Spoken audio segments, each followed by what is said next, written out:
I'll be the sun when you can't shine, and when the world runs out of time, I'll be there too.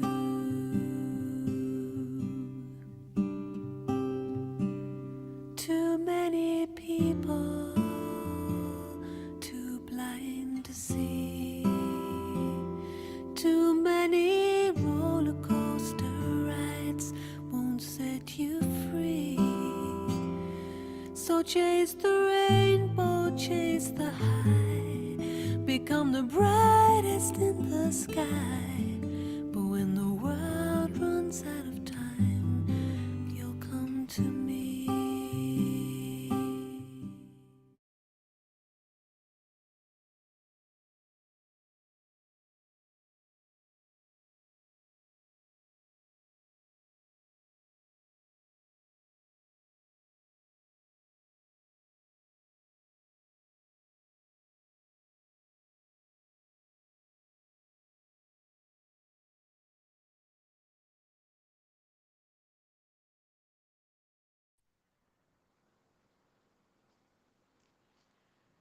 Hello, everyone. Good evening, and welcome to this talk on meditating mind.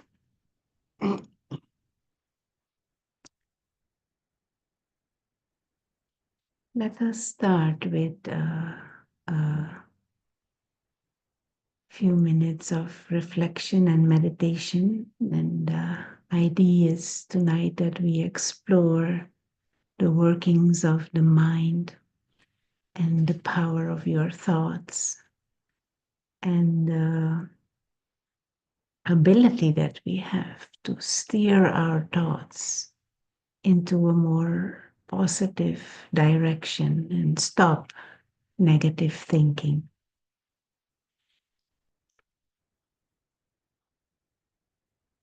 So let's keep the body comfortable.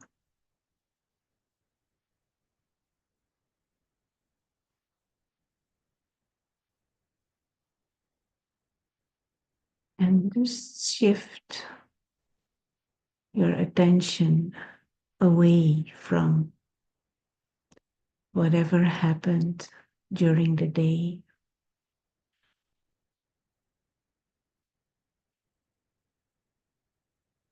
As if become a observer.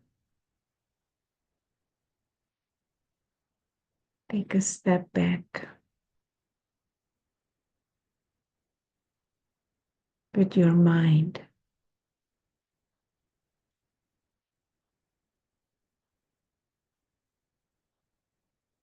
And shift the attention more inwards.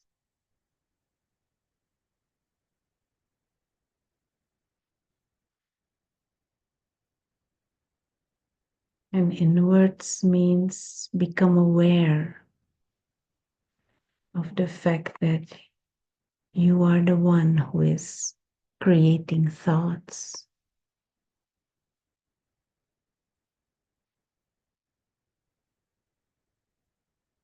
That you are the one ultimately who is in charge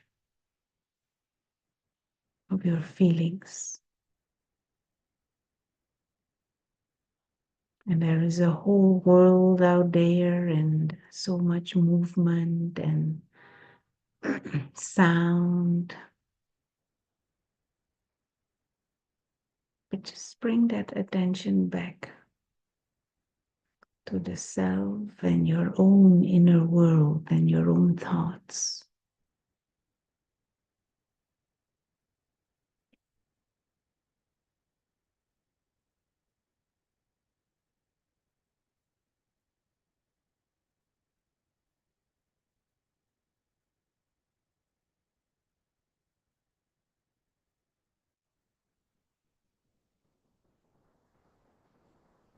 And get into that full awareness that you can choose your thoughts.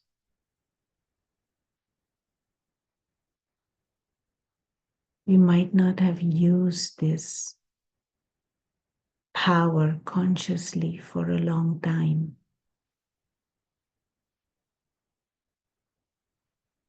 But each one of us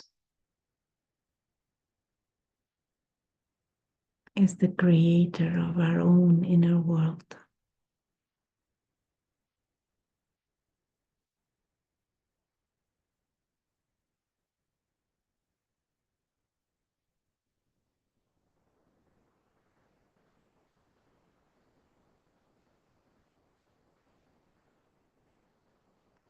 And take a few moments to reflect. Who is this I who is creating thought? As if step back even before your thoughts.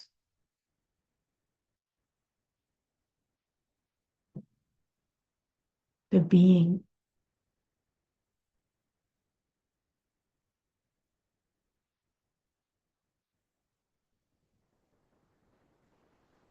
who is using this body to express, the being who is giving life to this body, making the body move. That inner being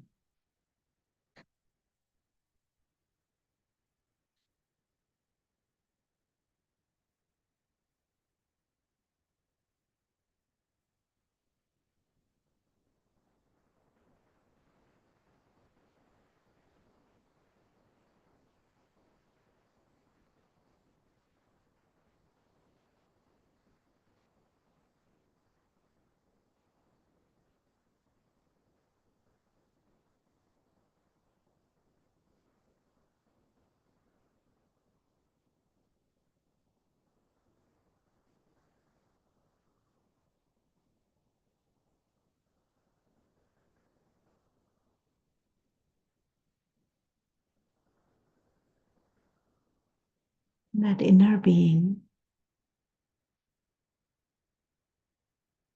is a spiritual being, the real self,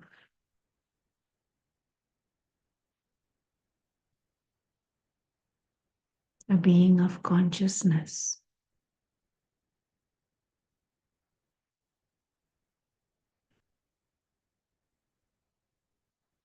And we use the image of light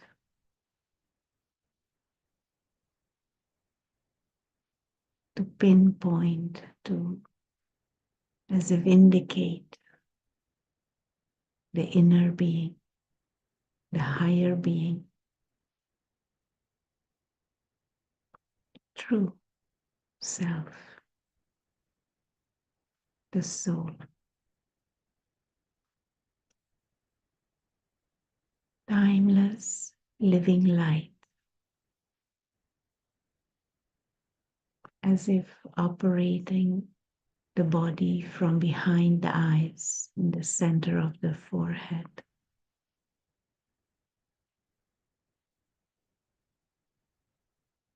And for a few moments, just hold this image in your mind like a tiny star operating from behind the eyes.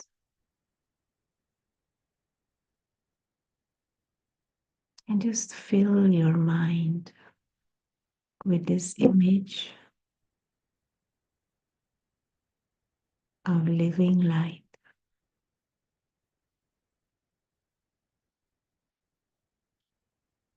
Pure, peaceful,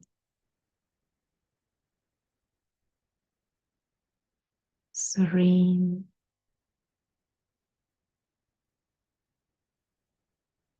timeless, free.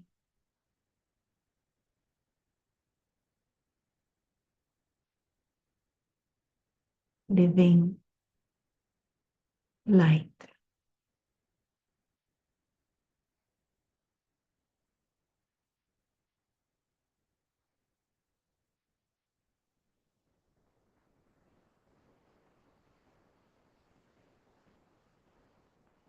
And just hold these type of thoughts and this image on the screen of your mind. Gently, softly, not with force.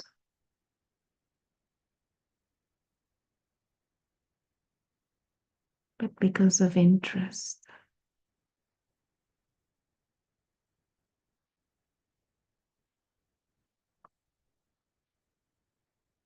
Our mind is a faculty of the soul, with the ability to create thoughts.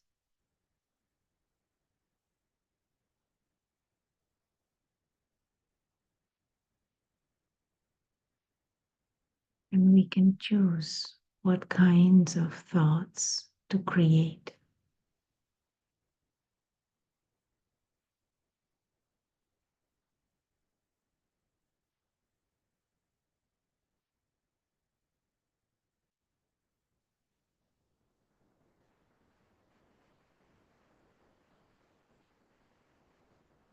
And so gently, let us guide the mind to create thoughts of peace, thoughts of hope, thoughts of wisdom,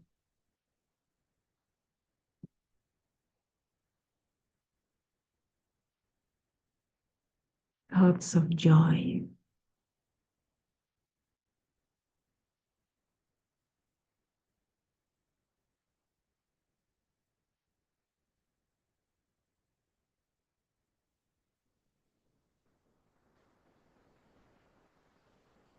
Thoughts about the true self.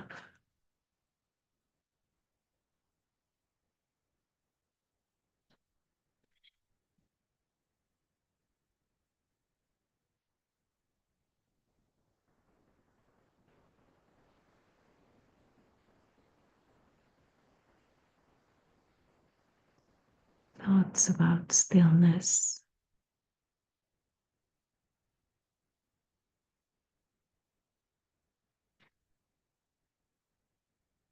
And all the time, just holding in your mind this image of the star, this living light, image of the soul.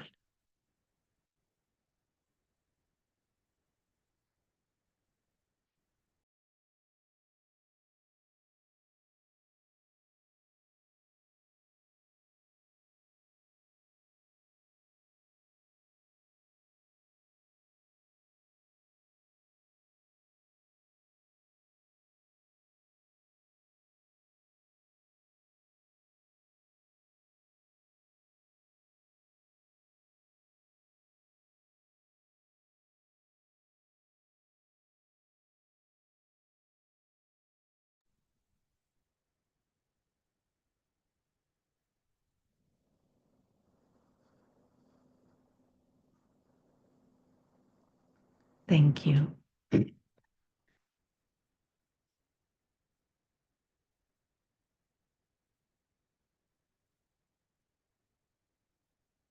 Meditate. We need to use this faculty of our mind and guide the thoughts in the mind. Our mind is that ability within consciousness, you could say, ability within the soul to create thoughts and create feelings, deeper experiences.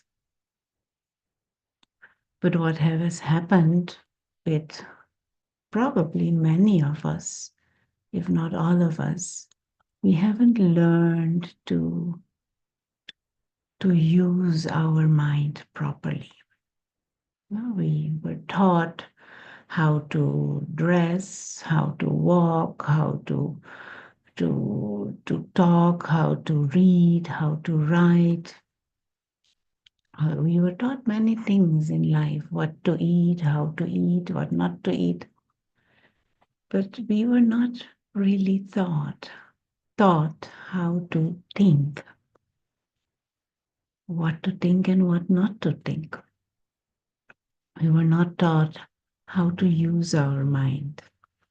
And I am not sure if you are aware, but on average, we have some 60,000 thoughts a day.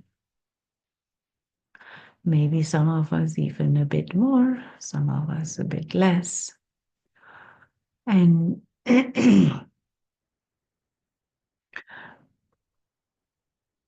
those thoughts often are quite fast.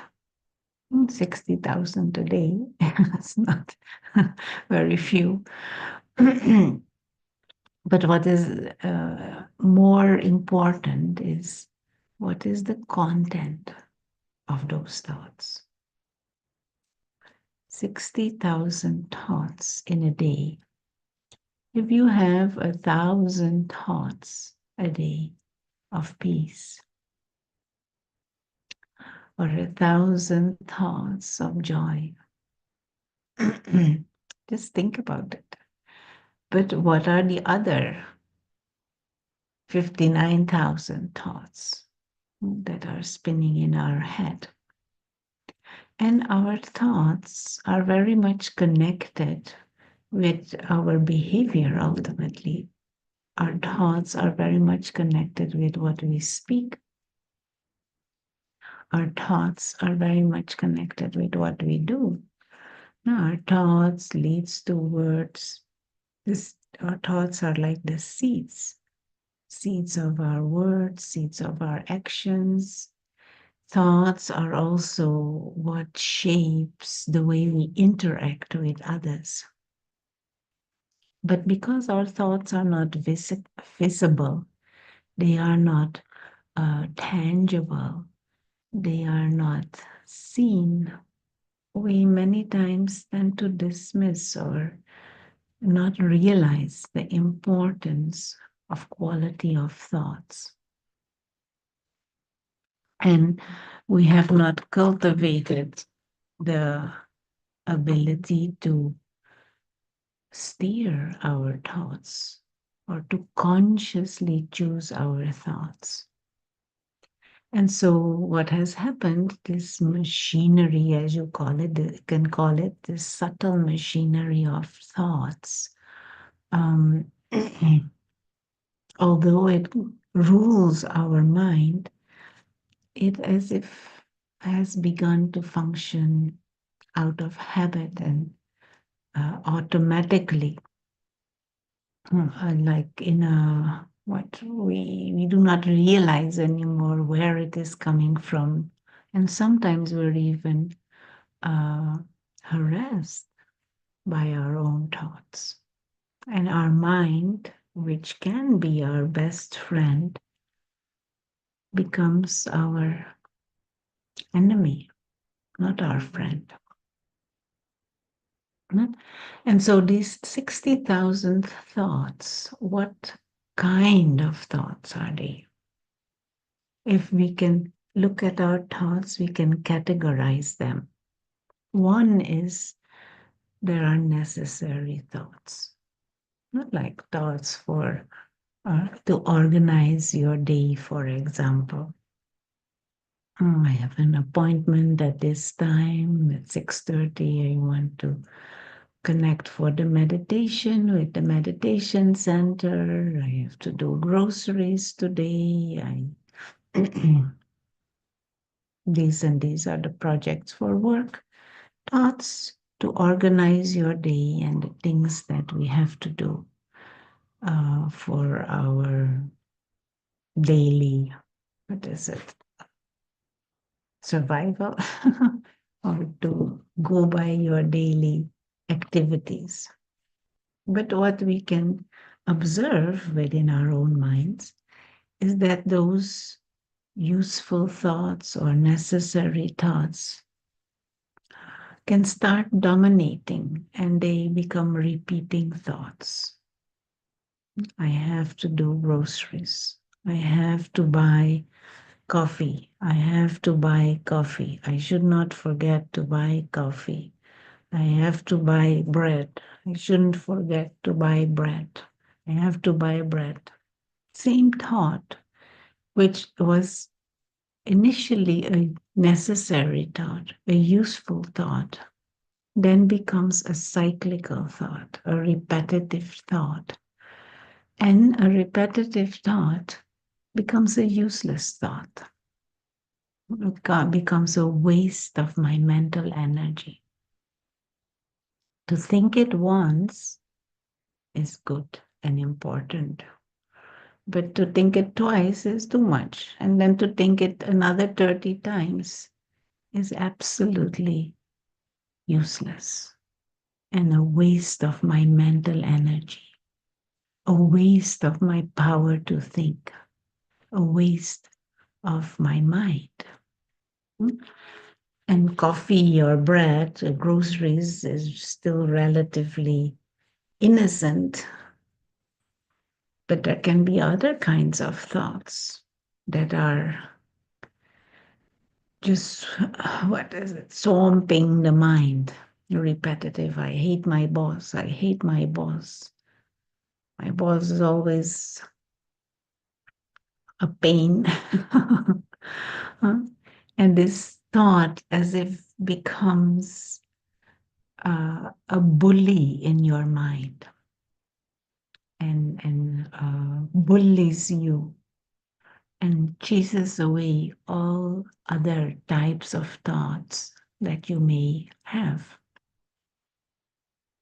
Now, and this is going on in our mind whilst we are doing other things.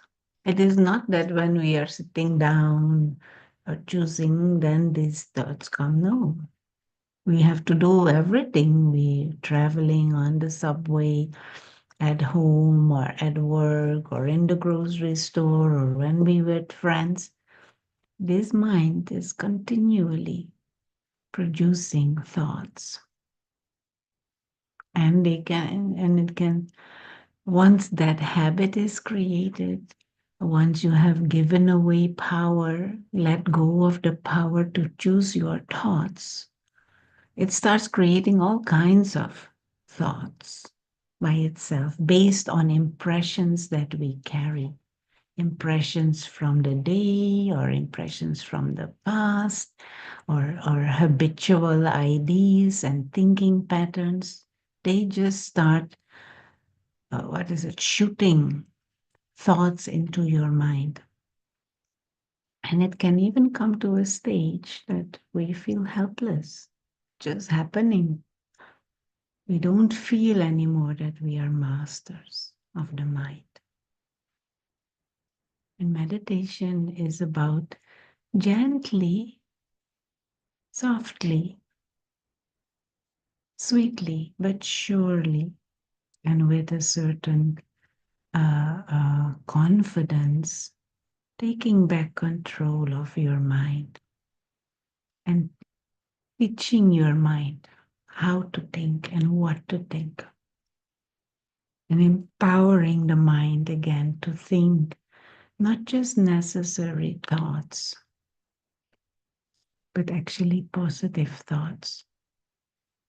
And even higher than positive thoughts are noble thoughts, elevated thoughts, selfless thoughts, thoughts that are spiritual in nature.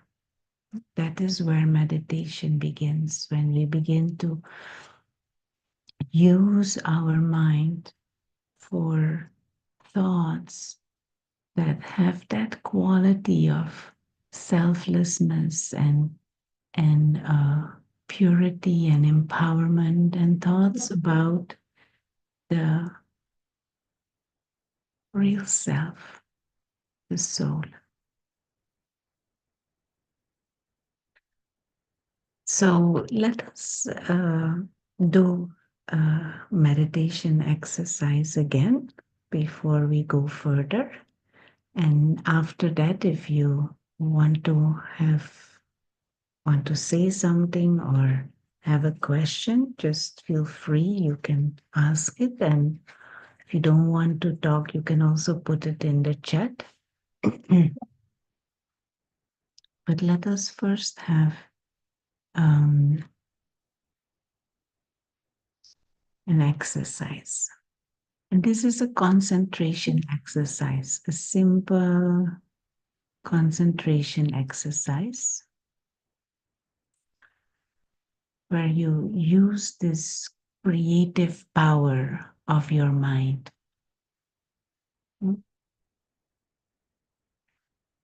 So again, shift your attention away from all the external and just become aware of the self as a being of consciousness, one who creates thoughts.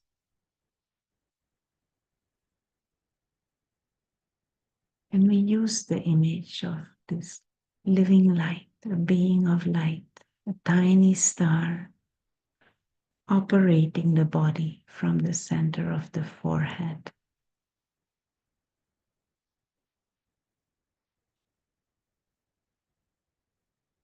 And just for a few moments, hold this image.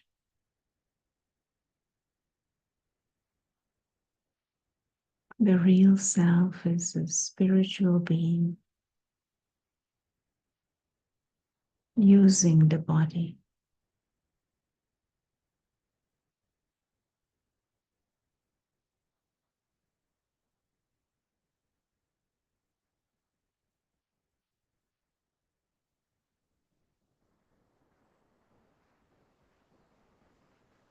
Your timeless living light.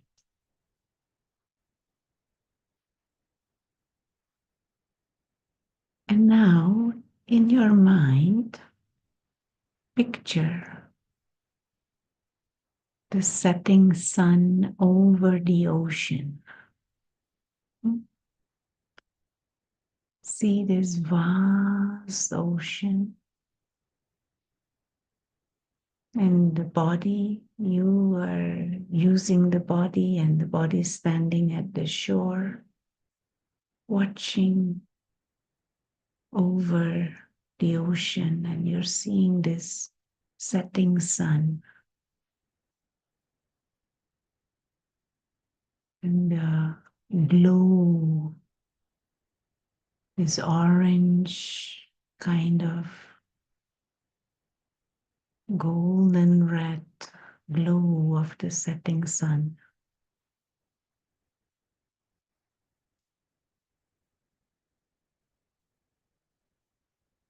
And just hold this image in your mind.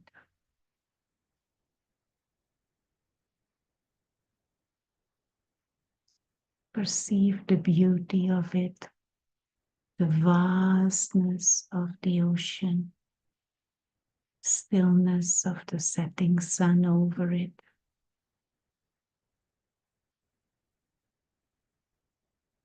And if other thoughts pop up in the mind in between, just say, not now. Don't fight with them, just let them go. They come and they will go, just like clouds. They come and go. But hold this picture in your mind. And as if savor the beauty of nature.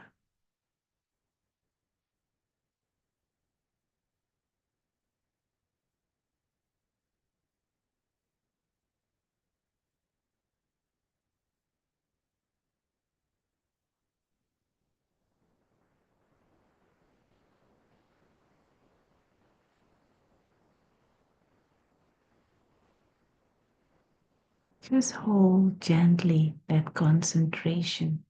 There may be others around, there may be some noise and movement, but you just focus on what you're holding in the mind and only allowing this image of the ocean and the sunset, and observe what kinds of feelings emerge within you. More that you concentrate, more that you hold this image in your mind,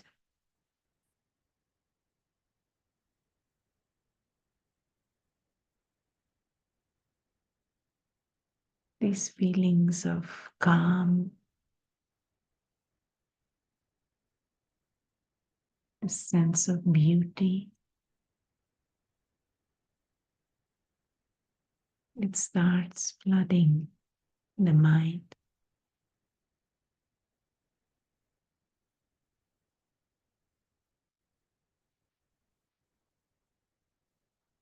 And just allow your mind to as if get immersed, absorbed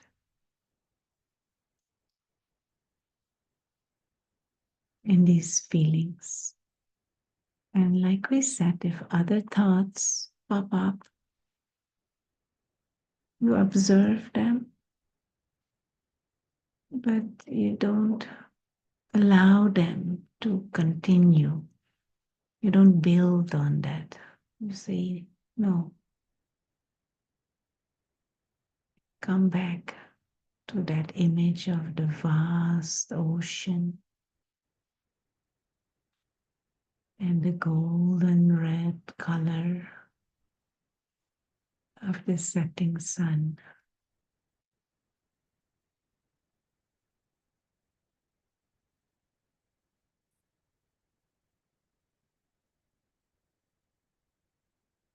And as if immerse the mind in those feelings of vastness and stillness.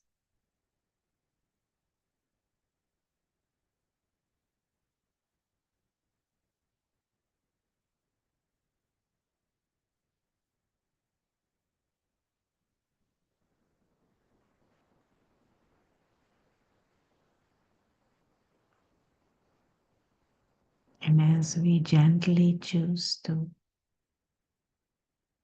come to the end of this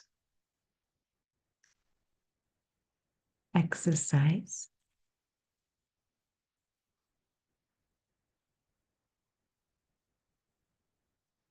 remind yourself that we did this ourselves.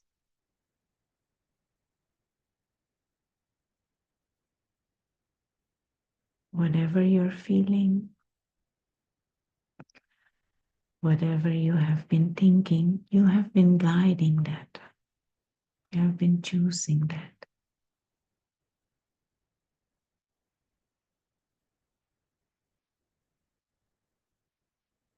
Thank you.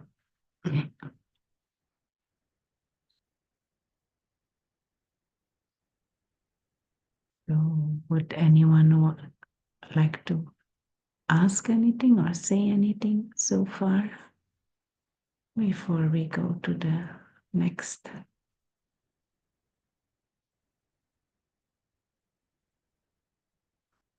Feel free, no? You could open your mic or you could also type in the chat if you want.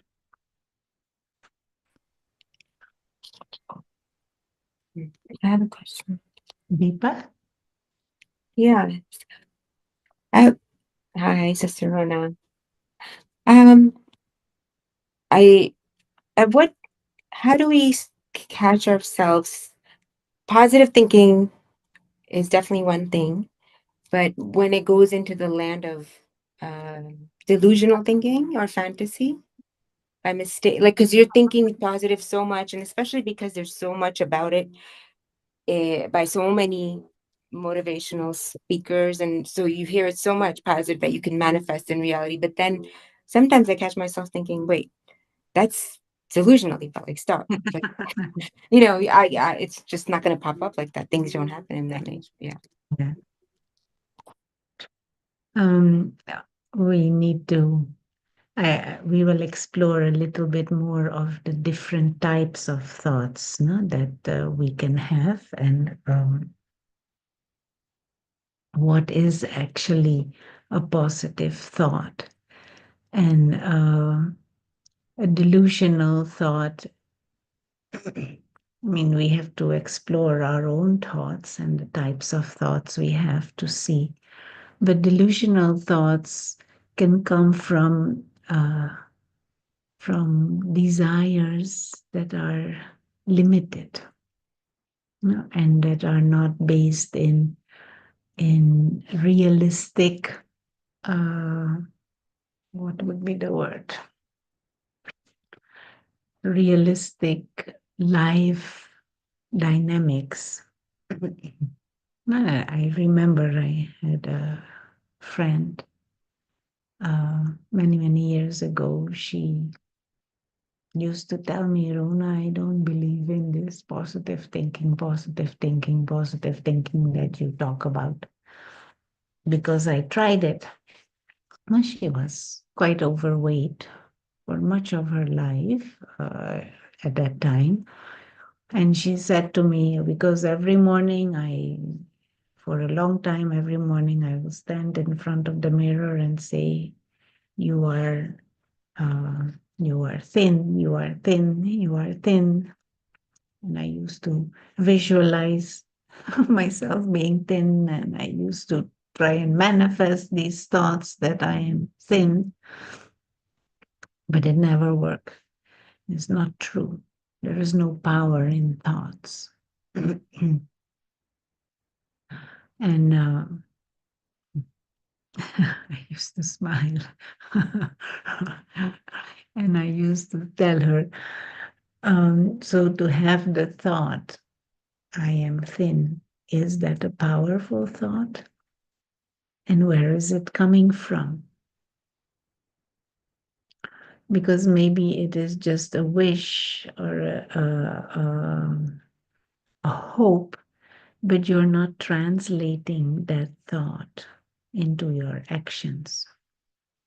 And you're not basing that thought on a deeper, what is it, awareness and intention.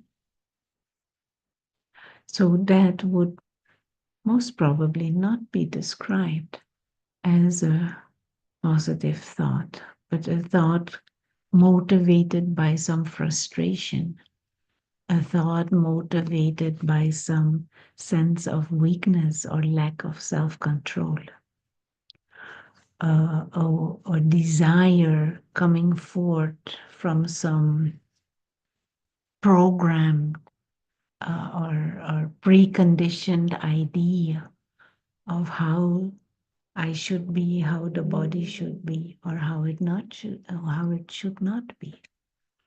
So could we categorize that thought then truly as a positive thought? And the power to manifest. I mean, these sweet, oh, what is it? Sweet, many times deceptive promises that are sometimes being held in front of our nose to make us believe that we can shift our experiences of life and the reality of life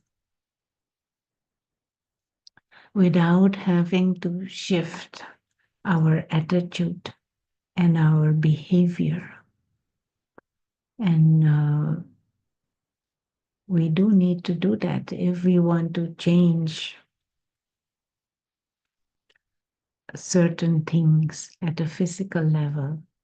It is not just the thought that will do it, there will be actions connected with that thought also. And so a true positive thought is a thought that is aligning my words and my actions. A true positive thought is a thought that is coming from a state of awareness of the dynamics of life. Now, a true positive thought is steered by what we call the intellect, and an intellect filled with wisdom, an intellect that holds a broader perspective of self and of life.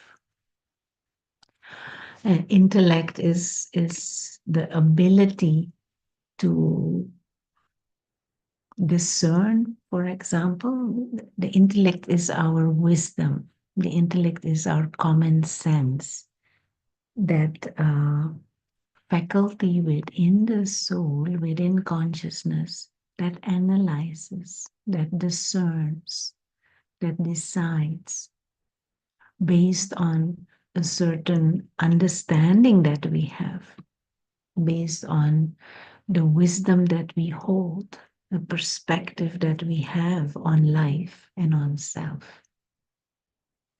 And so if there is wisdom in the intellect, if we have that higher knowledge and a big perspective, then I will not just think I want to be thin, I want to be thin, I am thin. I will know that what I put in the mouth will affect the, the weight of the body. And that is not just about I want to be thin, I want to be thin, I want to be thin. Intellect that is wise will understand that the body needs physical exercise, that the body needs wise and healthy nutrition choices. So the mind doesn't function alone. There is this other ability within us, one of our other, what is it? Yeah, you could say organ or faculty of the soul that guides the mind. Now, if there is lack of wisdom, lack of understanding, lack of discernment, then this mind will just think all kinds of funny things. And so a true positive thought is not separated from truth, truth in its biggest sense. No? And it is not true that if we want the body to lose weight, that we can just eat anything, anywhere, anyhow, whatever, with whomever, in whatever quantity. That is not true. So a positive thought is not based on a falsehood. A true positive thought, a true elevated or noble thought can never be separated from the reality of things. And say, for example, I am rich. That is another thing. Oh, just visualize that you are rich. Visualize and desire that you are rich. Bank account will not all of a sudden magically change its numbers. No, that has to do with choices you make, with how you spend, what you spend things for, what you do to produce.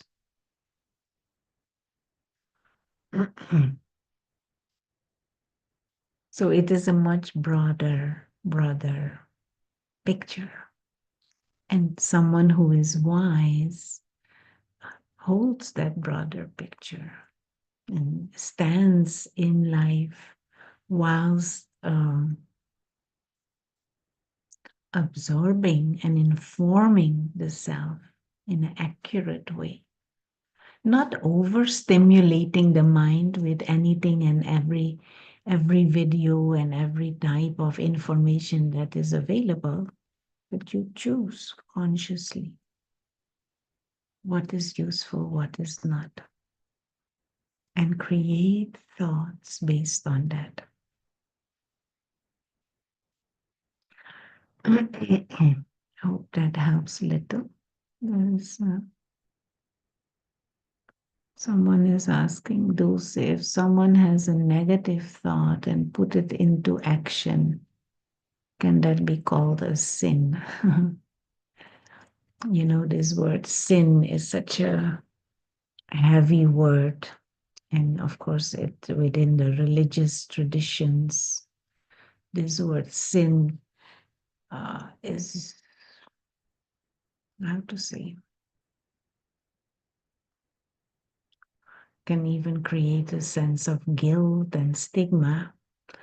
But the way we can see this word sin as an action or even at the level of thought that is undermining the beauty and the truth of who you are and of what life can be. You can understand this word sin as undermining your anything that undermines your peace, anything that undermines your happiness, that can be seen as a sin. A thought or a feeling or an action that is actually a waste of your time and creating feelings within you that are undesirable. And yes, negative thoughts tend to do that. But I would personally prefer to shift away from this word sin because it might just block us or make us feel guilty or make us feel ashamed or make us feel unworthy. And that is not very useful. And that can be because of certain religious conditioning. But just try and discern the different types of thoughts you have, we have, and actions in, is this useful or is this useless? Is this leading to peace? In my own mind, at least, is this leading to some level of joy? Is this resolving things or is this creating more complication? Be gentle with yourself. This is sin, this is.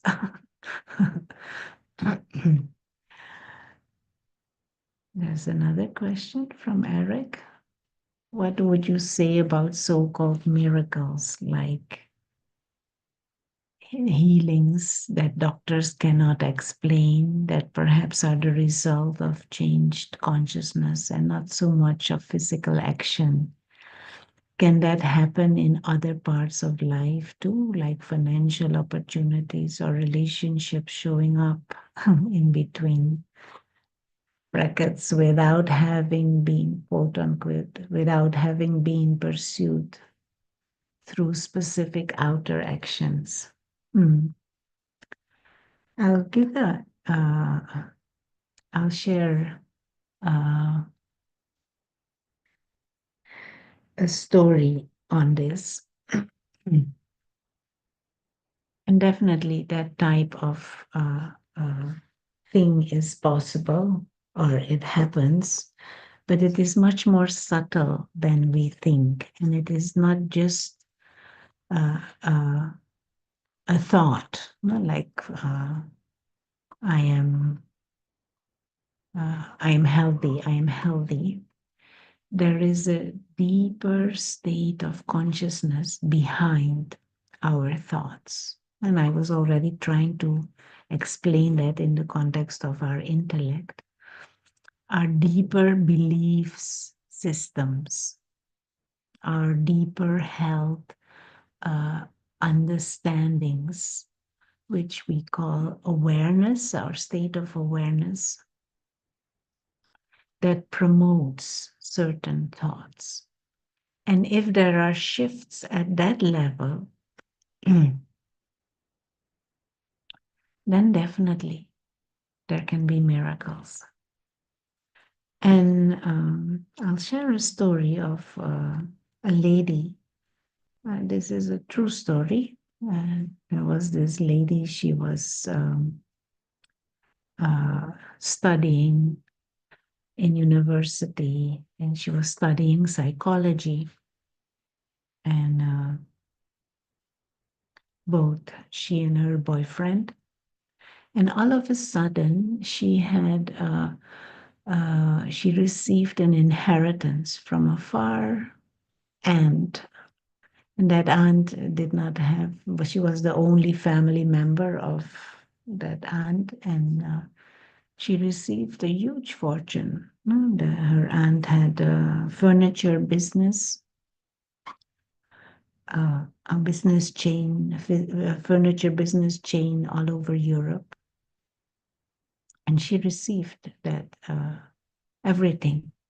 And so you can imagine she's happy. She stops studying. She gets married to her boyfriend, and they both manage that business. And they are rich, and they, of course, they move up on the social ladder. Their life circumstances changes. They now interact and mingle with the rich and high society and the aristocracy of that country.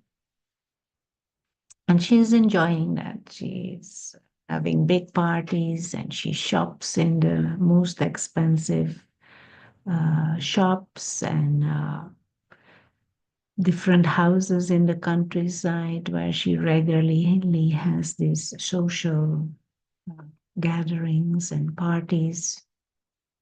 And she had forget her student life, and she even forgotten her life before that and her friends. And so about 10, 15 years go by, and suddenly things change. Her husband dies, the market goes sour, and she loses business in a big way. But she needs to keep her lifestyle going because she has now created this identity of being rich and amongst that class of society. She has created a certain lifestyle that she identifies with. She has to keep up her identity. So she continues to spend a lot of money, but income drops. And so business goes bankrupt. And husband is not there anymore to help her. She makes wrong decisions and she ends up in debt, deep debt. And she has debt with 8 banks. And she had to sell everything, and she just has this little apartment in the capital city at the center. And one day she looks out from her window and she sees a homeless person there. with all his belonging in this grocery cart. He's sitting on a bench. And thought comes, you know what? If these banks are coming for my apartment, I will just take a few belongings and I'll go on the street. And I will tell everyone my address is street. An interesting thing happens then. She calls that day that happens, that thought comes in her, she calls that the day of her ego death. Ego died. And she says that night is the first night in years that she sleeps soundly. That night, that morning, the next morning, is the first morning in years that she wakes up without certain joint aches. The body feels calm, fit, and rested. And during the whole day, that lightness stays. And what she says is even more interesting. In the 3 weeks that follow on that day of her ego dying, she receives letters from those 8 banks that they want to help her keep her apartment, that they want to make some arrangement for her to stay in the apartment. Whilst before, they all wanted that apartment. Now, because of her psychology background, she's observing this and she's a bit curious what is happening. And so she goes and finds out from those banks what happened and why did they change their policy, but most importantly, when did they change their policy or their strategy with her. And all of them tell her they changed when she changed.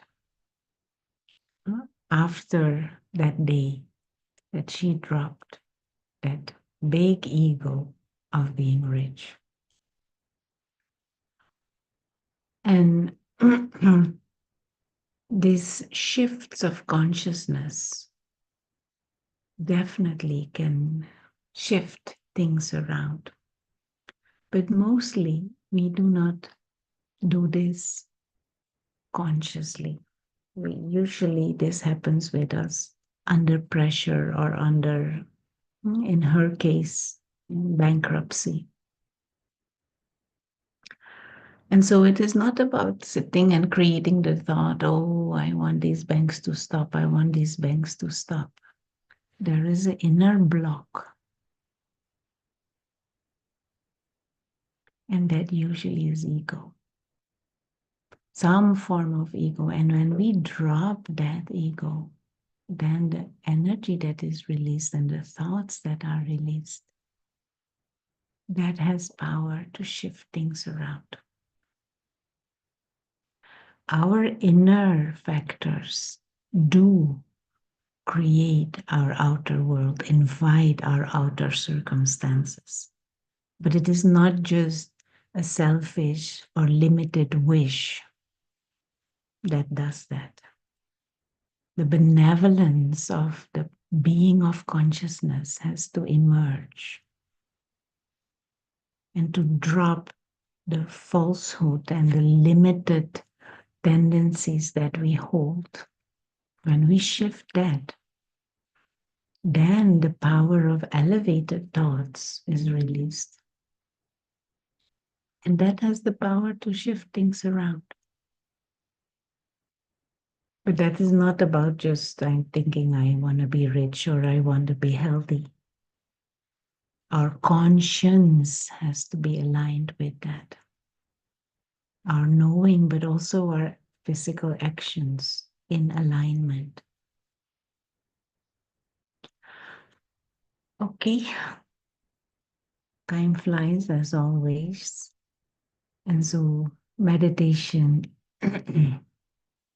is about exploring this world of thoughts and empowering your intellect to hold a perspective on self and on life that is spiritual and that is broad and based on truth. So let's close with a few more minutes of training your mind. So just allow the body to be comfortable.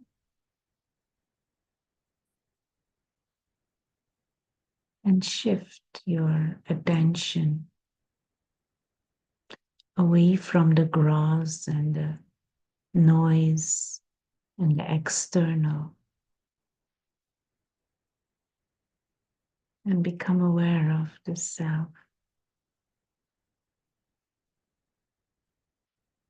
as this invisible, timeless being of consciousness.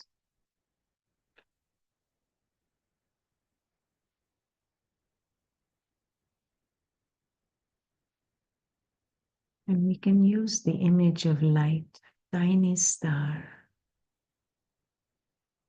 operating from the center of the forehead.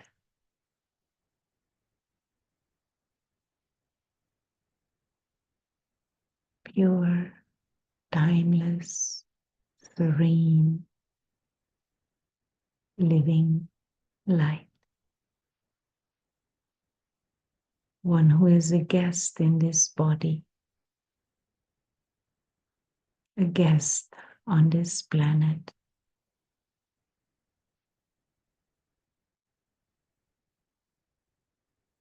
A soul.